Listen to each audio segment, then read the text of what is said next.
কট্টর ডানপন্থীদের উত্থান ও আন্তর্জাতিক সম্পর্কের অস্থিতিশীলতার মাঝে বার্সেলোনায় একত্রিত হয়েছেন বিশ্বের শীর্ষ বামপন্থী নেতারা। বার্সেলোনার এই সম্মেলন কেবল একটি বৈঠক নয়, বরং বিশ্ব রাজনীতিতে বামপন্থী আদর্শের নতুন করে অস্তিত্ব রক্ষার লড়াই।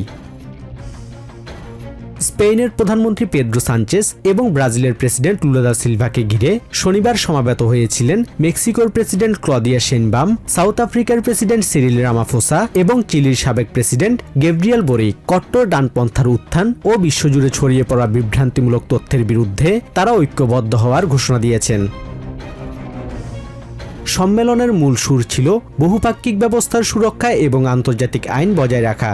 স্পেনের প্রধানমন্ত্রী পেদ্রো সানচেস সতর্ক করেছেন, বল প্রয়োগের সংস্কৃতিকে স্বাভাবিকভাবে মেনে নেয়ার বিপদ অনেক।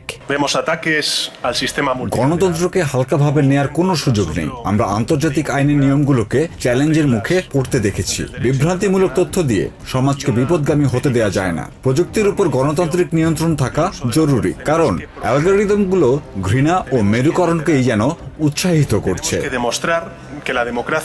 এই সম্মেলনে মেক্সিকোর প্রেসিডেন্ট ক্লদিয়া শেইনবাম শান্তির পক্ষে একটি নতুন অর্থনৈতিক রূপরেখার প্রস্তাব করেছেন। তিনি বিশ্বজুড়ে সামরিক খাতের খরচের 10% বৃক্ষরোপণ ও পরিবেশ সুরক্ষায় বিনিয়োগ করার আহ্বান জানান। সামরিক খাতের বিলিয়ন বিলিয়ন ডলারের 10% ব্যয় করে আমরা একটি বৈশ্বিক কর্মসূচি নিতে পারি, যা মিলিয়ন মানুষের কর্মসংস্থান করবে। যুদ্ধের বীজ বপন না করে আসুন শান্তির বীজ বপন করি।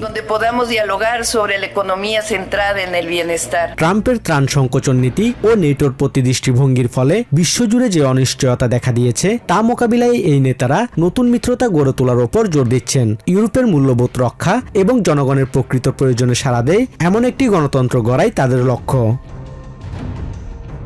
Basudebnath, TVN24 news desk. New York থেকে সম্প্রচারিত TVN24 টেলিভিশন বিশ্বজুড়ে বাঙালির কণ্ঠস্বর।